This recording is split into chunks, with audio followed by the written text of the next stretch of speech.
bonjour, bonsoir, grâce sur grâce et grâce pour grâce dans vos demeures, dans vos maisons, que la grâce surabonde, mais alors à l'excès. La question cette fois-ci est, combien de temps durera la grande tribulation? Combien de temps durera la grande tribulation? Alors on a vu la grande tribulation avant ou après l'enlèvement, on a vu la grande tribulation, y aura-t-il des gens sauvés pendant cette période? Et maintenant on voit la durée. Ça va durer combien de temps? Alors, c'est pareil. Là, comme pour à peu près tous les sujets bibliques, il y a toujours des désaccords, des contradictions et compagnie. Mais bon, puisse le Seigneur nous aider. La piste de solution que je peux apporter, eh ben, se trouve, enfin, piste de réponse que je peux apporter, se trouve dans Apocalypse chapitre 12. Oui, on y revient, le chapitre 12. Apocalypse chapitre 12, au verset 6 et au verset 14. Au verset 6, on nous dit que ça va durer 1260 jours. Au verset 14, on nous dit un temps, des temps et la moitié d'un temps, qui simplement se traduit par 1260 jours, c'est-à-dire 3 ans et demi. Un temps, des temps et la moitié d'un temps. Et au verset 6, 1260 jours, c'est-à-dire 3 ans et demi. Si on considère que les années mentionnées dans la Bible sont des années lunaires, c'est-à-dire où tous les mois sont de 30 jours. D'accord ? 1260 jours, donc 3 ans et demi. Et ça s'explique par la 70e semaine de Daniel.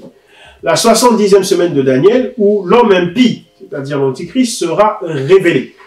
L'Antichrist, au moment de sa révélation, au moment où il se fera connaître de manière officielle par le monde entier, il ne démarrera pas aussitôt la grande tribulation. Il ne démarrera pas aussitôt la tyrannie, la persécution, la catastrophe, etc. La désolation. Non. Il y aura d'abord un temps de séduction.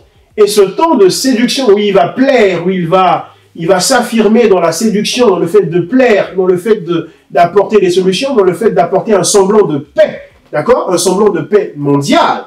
En mettant d'ailleurs fin au conflit israélo-palestinien. D'accord? Voilà. Donc dans un premier temps, ce sera plutôt ça. Et la grande tribulation sera une seconde phase du règne de l'Antichrist. C'est pour ça que cette grande tribulation ne va pas durer toute la semaine du règne de l'Antichrist, mais elle va durer la moitié de la semaine. En l'occurrence, la dernière moitié de cette 70e semaine. D'accord? Et la dernière moitié, c'est les fameux 3 ans et demi. D'accord? La semaine étant une semaine d'année, donc de 7 ans. Voilà. Donc il va avoir 3 ans et demi d'un semblant de paix, 3 ans et demi d'accalmie, où tout ira bien, où le monde criera paix, paix, paix, que nous sommes dans la joie et que c'est vraiment celui-ci, l'homme providentiel, le Messie que nous attendions, le Messie qu'il nous fallait et qui a tant tardé d'arriver. Voilà. Et puis, dans la deuxième phase, c'est-à-dire dans la seconde moitié de la semaine, donc les dernières 3 années et demie, et bien là, se fera la grande tribulation. Alors, pour quelle raison? Ça fera l'objet d'une autre question. Demeurez bénis, Shalom.